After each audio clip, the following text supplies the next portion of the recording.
If you look at the basket of Indian exports, there is hardly any commodity where we have such a predominant share of the global market as we have in spices. We control 48% of the world trade in volume by volume and 43% by value. And of our basket of exports of spices, the top three by value would be mint and its products, chili, and spice oils and oleorescence.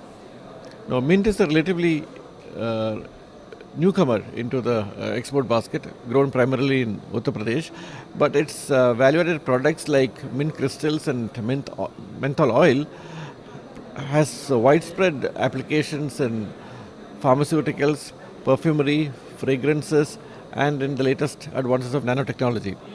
Chile, surprisingly, came into India just about 300, 400 years back, and now we are the world's most leading producer of chili. The third product is spice oils and oleorescence, which began as the first value added product of spices which captured the world market. Now, these are all culinary aspects of spices that have traditionally been considered. Our present endeavor is to look at value added non culinary aspects.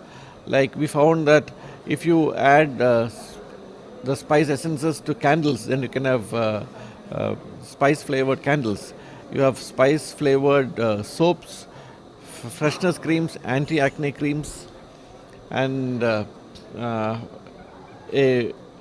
a very significant market that is waiting to be tapped is even that of room fresheners and car fresheners, where you can just spray a spice scented spray into the air and use it for aromatherapy. Another aspect we're looking at is spice uh, textiles or spice wear, as we call them.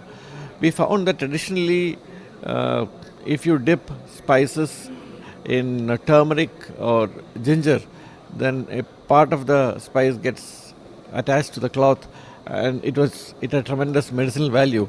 Now some entrepreneurs have come forward and have tried to identify and even documented the benefits of wearing dresses with dyes which have been made exclusively out of organic spices. So this is one new and very, very interesting, innovative product that we plan to launch, especially in the major textile fairs in the world. The standards for spices vary from country to country, and in order to bring about harmonization of standards, India took the lead last year. We approached the Codex Alimentarius Commission, which is a joint body of the WHO and the FAO, dealing with standardization of food products, to come out with a separate committee on spices and culinary herbs. And our efforts were successful. The very first Codex Committee on Spices and Culinary Herbs was hosted by India last week. It was the first ever Codex Committee that India has ever hosted, and it is the first Spices Committee ever set up in the last 50 years. So we hope that since this is an intergovernmental body, we could get all the countries to get together and get them to agree on harmonized standards for spices, which will remove all barriers for trade and improve consumer safety. We crossed $2 billion of spice exports for the very first time last year, and which is why Spices Board got the Niryat Bandhu Award last year. But if you look at this $2 billion, one third of it, or about one fourth of it, comes from mint exports. The rest, another one fourth comes from chili and spice oils put together, and the rest of the bulk exports take care of the rest. We have to look at more value addition and have more spice oils and oleorescence coming in from each of the other spices, not just chili and pepper and cardamom.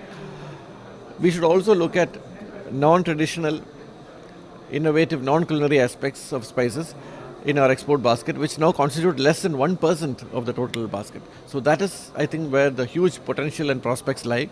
And Spices Board is acting as a generator of the latest technical know-how, which can be transferred to the private sector at very minimal cost, because we are not here to make a profit. We want the private sector to come forward, make use of the vast potential that exists in the latest fields like spiceware, spice-based candles, fragrances, spice, cosmetics, etc.